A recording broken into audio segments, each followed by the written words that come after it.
आप देख रहे हैं श्री हरि कृपा आश्रम चैनल। संस्थापक स्वामी श्री हरि चैतन्य पुरी जी महाराज।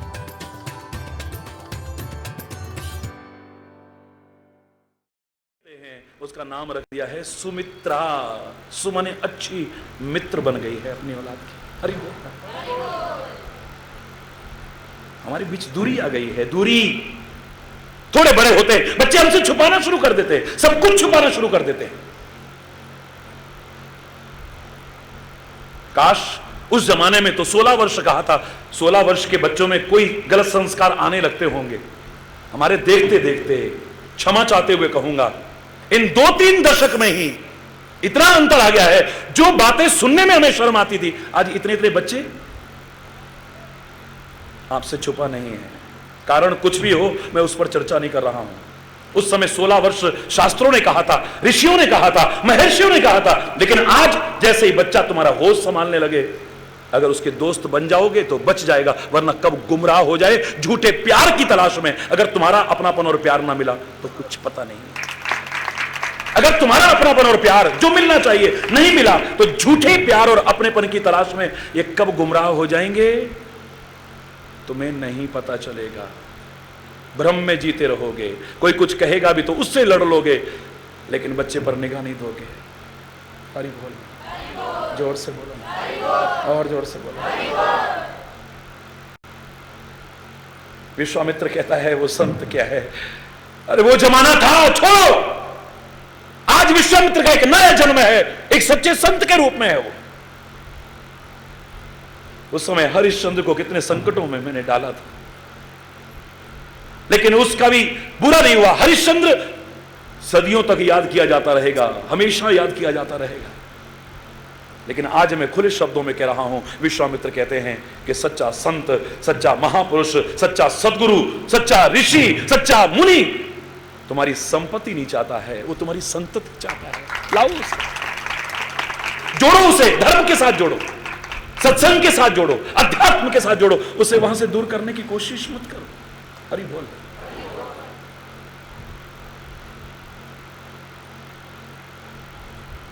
अब तपस्या खत्म नहीं करता है, वरना तो मारता छींटा स्वाहा, मारता छींटा स्वाहा।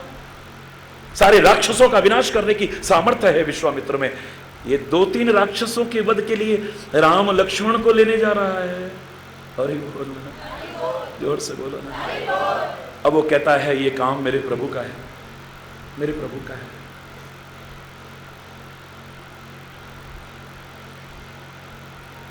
इन महापुरुषों ने तपस्या की है।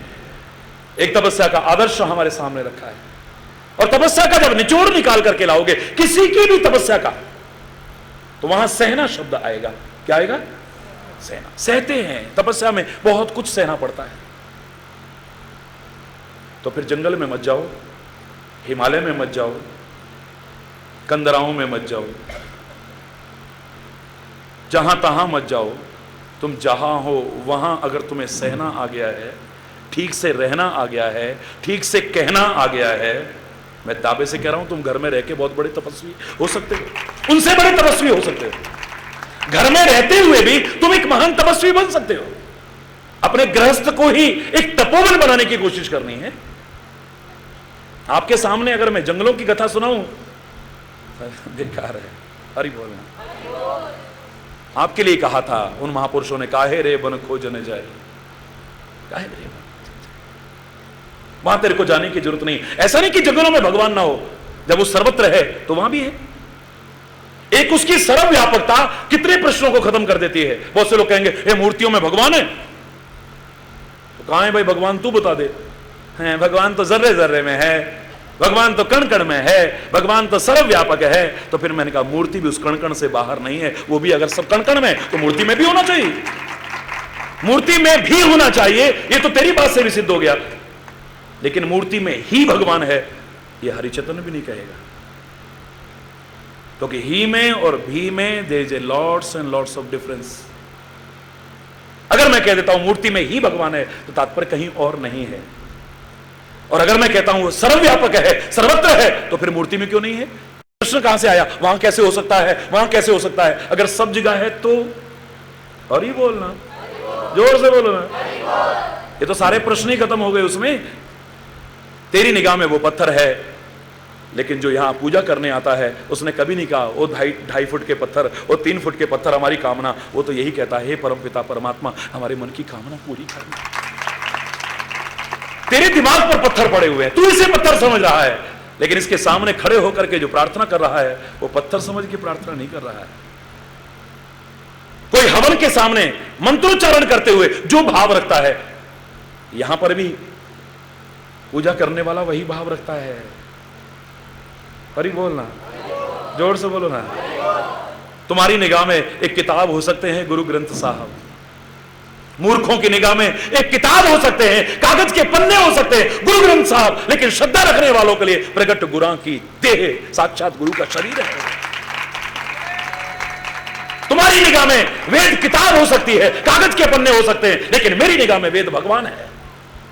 तुम्हारी निगाह में गीता एक किताब हो सकती है, लेकिन मैं उसे गीता मां कहता हूं। जो मां भी मुझे न सिखा पाए, अगर मैं गीता का मार्गदर्शन ले लूं, मुझे ऐसा चलना सिखाएगी कि कभी ठोकर नहीं खाऊंगा मैं। मां के सिखाने पर भी कितनी बार ठोकर खाई होगी मैंने, लेकिन गीता मां के बताई राह पर चल करके दुनिया में किसी ने ठोकर खाई हो, एक उदाहरण नहीं मिल सकता है। तुम्हारी निगाह में वो पानी हो सकता है, लेकिन मेरी निगाह में गंगा मां है। गंगा मां है मेरी निगाह में। तेरी निगाह में वो नदी हो सकती है, तेरी निगाह में पानी हो सकता है। गीत गाते आए हो ना, मानो तो मैं गंगा मां हूं, ना मानो तो बहता पानी। ये राह भावना की राह है, विश्वास की राह है, श्रद्धा की राह है, आस्था की राह है। यहां पर तर्क की राह नहीं है। भक्ति भाव प्रधान है, तर्क प्रधान नहीं। ज्ञान में तर्क हो सकता है। अभी मैं को ज्ञान की चर्चा करूं, आपको अधिकार है, प्रश्न पूछ सकते हो, और सारी दुनिया पूछती है। रविवार को आप प्रश्नोत्तर कार्यक्रम देखते हो। ज्ञान में तर्क की गुंजाइश हो सकती है, कुतर्क की वहां भी नहीं। अगर आप में से कोई कहे 2 और 2 5, हरि चैतन्य पहली बार में, हाँ जी हाँ बिल्कुल सही कह रहे हो, हाय तो सीधे बड़े समझदार हो जी, 2 और 2 5 जी होंगे। क्या महाराज जी आपने ऐसा क्यों कह दिया? क्या करूं भाई, हरि चैतन्य को मुस्कुराने की आदत है। अगर अब ना कहूंगा तो थोड़ी देर बाद झुंझला के कहूंगा। मैं कहूंगा 2 और 2 4, वो कहे नहीं जी 2 और 2 5। मैं कहूंगा 2 और 2 4, वो कहेंगे नहीं यार 2 और 2 5। फिर बहस चलती रहेगी। लास्ट में क्या कहना पड़ेगा? ओ यार दिमाग खराब ना कर, जा यहां से, जा 2 और 2 5 से। बाद में ऐसे कहना, इससे पहले मुस्कुराते ही कह दूं ना, काहे को बेकार में चक्कर में पड़ूं। वही बोलना है। कुतर्क का विषय नहीं है, तर्क का विषय हो सकता है ज्ञान, लेकिन भक्ति भाव प्रधान है, तर्क प्रधान नहीं है। यहां तो मन में भी तर्क आ गया, विचारों में भी तर्क आ गया, बुद्धि में भी तर्क आ गया, वाणी पर भी तर्क आ गया, तो तुम्हारा प्यार, तुम्हारी भक्ति कब खत्म हो जाएगी पता ही नहीं चलेगा। तुम्हारी निगाह में एक कपड़े का छोटा सा टुकड़ा हो सकता है, 3 रंगों में रंगा हुआ, बीच में वो चक्र लगा हुआ जो निरंतर चलने की प्रेरणा देता है हमें, वो कपड़े का एक टुकड़ा हो सकता है। तुम्हारी निगाह में जो श्रद्धा ना रखता हो, लेकिन जो उस तिरंगे के प्रति श्रद्धा रखता हो, गर्दन कट के नीचे गिर जाए, लेकिन गिरते गिरते भी उस तिरंगे को नीचे नहीं होने देगा, तिरंगे को नीचे नहीं होने देगा। उसके मरते मरते भी बंदे यही निकलेगा, कुछ और नहीं निकलेगा। कोड़े पड़ रहे थे तब भी काले पानी की सजा हो रही है, तब भी फांसी की सजा हो रही है, तब भी मजाल है। तुम कह सकते हो एक कपड़े के टुकड़े में सारा देश कैसे, अरे लो जी लो, जैसे कहते हो ये मूर्ति में क्या भगवान घुसा हुआ है, इतना बड़ा भगवान, और ही बोल इस छोटे से कपड़े के टुकड़े में क्या सारा देश समाया हुआ है? जो इसका अपमान सारे देश का अपमान माना जाता है, इसका सम्मान सारे देश का सम्मान माना जाता है। ये तुम्हारी निगाह में ये ओछी बातें हो सकती है। जिसकी श्रद्धा है, जिसका विश्वास है, इस वतन के प्रति जो भक्ति रखता है, उसके लिए वो सब कुछ है, जान लुटा देगा, सब कुछ कुर्बान कर देगा। झंडा ऊंचा रहे हमारा, इसके अलावा कुछ नहीं बोला। गिर रहे हैं, मर रहे हैं, लेकिन मरते मरते भी नीचा ना हो जाए, अगले को पकड़ा रहे हैं। ऊंचा रखना इसे। तुमसे भी कह रहा हूं, इसकी शान को, इसकी आन को, इसकी बान को कभी कम मत होने दें। हरि बोलो, जोर से बोलना। तपस्या में सहना है, सहना। अगर तुम्हें ठीक से सहना आ गया है, जिसका अभाव घर घर में दिख रहा है, हर एक के बीच दिख रहा है, भाई को भाई की बात सहन नहीं है क्या? बहुत किस्मत वाला परिवार होगा कोई बहुत किस्मत वाला। परमात्मा करे हर घर ऐसा किस्मत वाला, खुशकिस्मत हो, जहां एक दूसरे की बात एक दूसरे को अच्छी लगे। मैं प्रार्थना करता हूं, वरना अधिकांश यही दशा हो चुकी है, भाई को भाई की बात अच्छी नहीं लग रही है, सहन नहीं होता है। बच्चे को माँ बाप की बात सहन नहीं होती और माँ बाप को भी बच्चों की बात सहन नहीं होती है। पत्नी पति की बात सहन नहीं कर पा रही है और पति पत्नी की बात सहन नहीं कर पा रहा है। दोस्त को दोस्त की बात सहन नहीं हो रही है। समाज में एक दूसरे की बात सहन नहीं हो रही है, सहन शक्ति नहीं है।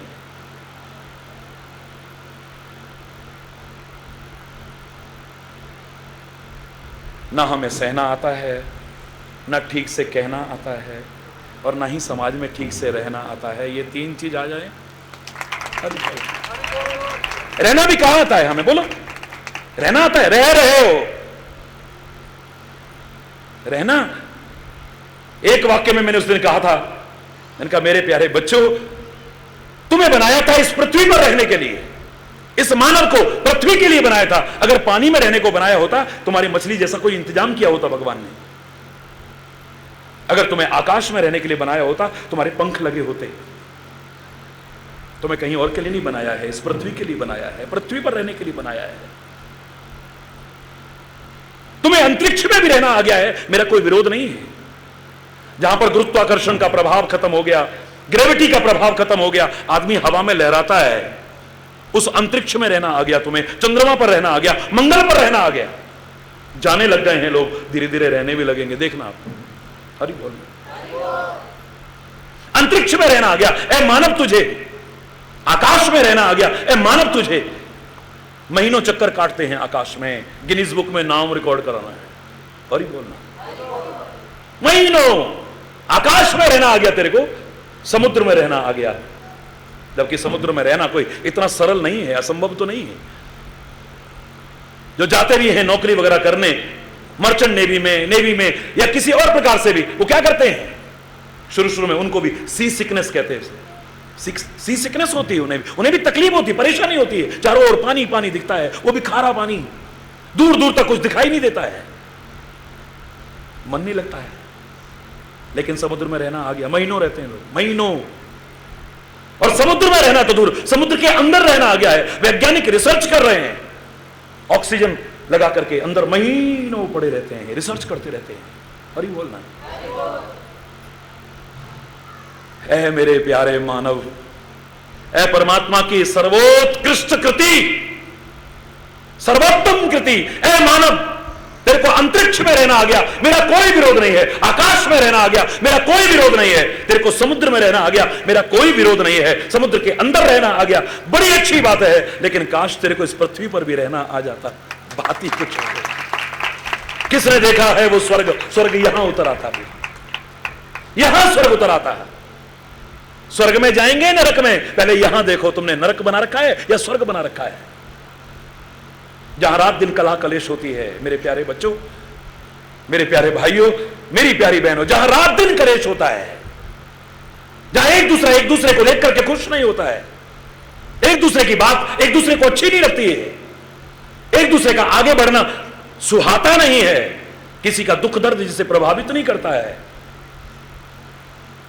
रात दिन अशांति, कलह कलेश, झगड़ा जहां हो, किसने देखा है वो नरक में? दावे से कह रहा हूं, वो घर नरक तुल्य बना हुआ है। और जिस घर में शांति है, जिस घर में सुलूक है, जिस घर में मेल जोल है, जिस घर में सद्भाव है, एक दूसरे को देख करके खुश होता है, एक दूसरे की बात एक दूसरे को सुहाती है, एक दूसरे की भावनाओं की कदर की जाती है, मैं दावे से कह रहा हूं, उस स्वर्ग को किसने देखा है? उस घर में स्वर्ग तुल्य वातावरण उतर आता है। वहां लक्ष्मी निवास करती है, सुख भी निवास करता है, आनंद भी निवास करता है। और जहां कलह कलेश होगी ना, वहां से लक्ष्मी भी, हरि बोलना, चली जाती है। हर काम में रुकावटें आने लगती हैं, अपनी कमी नहीं खोजोगे और फिर जाओगे ढोंगियों के पास, पाखंडियों के पास, आडंबर वालों के पास, अंधविश्वासों के पास। कोई मुंडी हिला रहा है, उसके पास जा रहे हो। हरि बोलना। किसी को भिखारी बन करके हथेली दिखा रहे हो, किसी को अपनी जन्मपत्री दिखा रहे हो, कोई आकर के बेवकूफ बना रहा है कि तुम अपनी दीवारें बदल दो, अपनी खिड़कियां बदल दो, अपना रोशनदान बदल दो, अपना रसोई घर बदल दो। ये वास्तु शास्त्र के अनुसार गलत बना हुआ है, इसलिए तुम्हारे घर में ऐसा हो रहा है। पहले कर्जा था, 1 लाख और कर्जा हो गया, हरि बोलना। पर हुआ गया कुछ भी नहीं, कुछ नहीं हुआ। एक ढूंढ के दिखा दो मेरे को। किसी ने कहा नहीं ये अंगूठी पहन, दूसरा आया नहीं ये बदल, ये वाली पहन, ये बदल, ये पहन, इसमें से बदल, इसमें पहन, इसमें से बदल, इसमें पहन। रोज अंगूठियां बदलते हो, दीवारें बदलते हो, खिड़कियां बदलते हो, रोशनदान बदलते हो, दरवाजे बदलते हो, मंदिर बदलते हो, रसोई बदलते हो, ज्योतिषी बदलते हो, दरवाजे बदलते हो, कहां कहां नहीं बदलते हो। जब तक अपने आप को नहीं बदलोगे कुछ बदलने वाला नहीं है। अगर सोच गलत है तो इसे बदलो पहले, सोच गलत है इसे बदलो पहले, विचार गलत है उन्हें बदलो पहले, दिशा गलत है उसे बदलो पहले, व्यवहार गलत है उसे बदलो पहले, बोली अगर गलत है इसे बदलो पहले, घर का वातावरण गलत है तो उसे बदलो पहले। मैं दावे से कह रहा हूं सब कुछ बदल जाएगा, बदल नहीं संवर जाएगा सब कुछ, सब कुछ संवर जाए, सब कुछ संवर जाए। इसी कामना के साथ मन तो नहीं कर रहा लेकिन क्या करूं,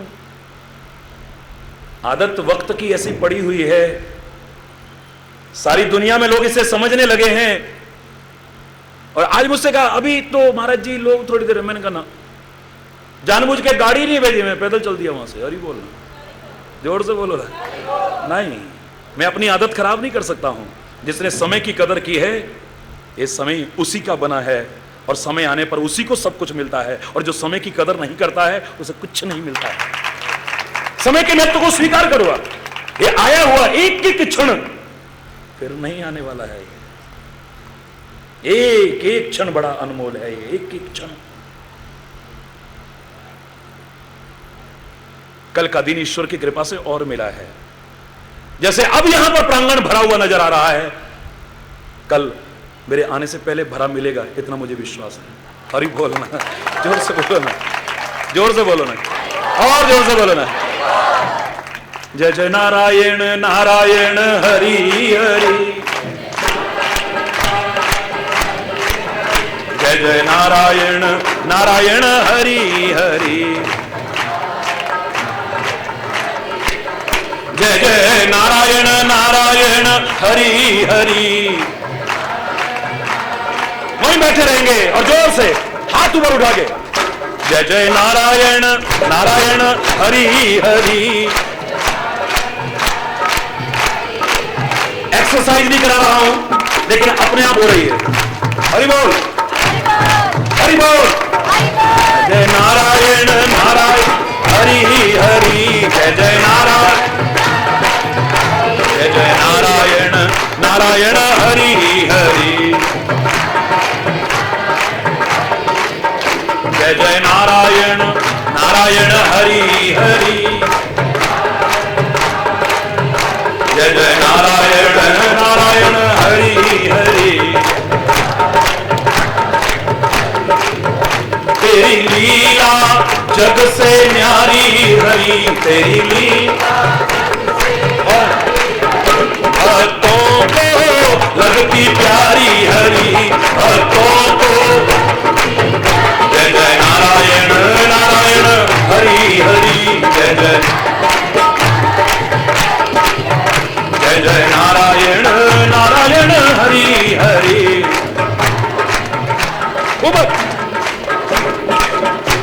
भक्तों के प्राण आधारे हरि, भक्तों, भक्तों के प्राण आधारे हरि, भक्तों के सारे जग के परम सहारे हरि, सारे जग के। नारायण नारायण हरि हरि, जय जय नारायण, जय जय नारायण नारायण हरि हरि, जय जय नारायण हरि बोल, जय जय नारायण नारायण हरि हरि, जय जय नारायण। हम आए शरण तिहारी हरि, हम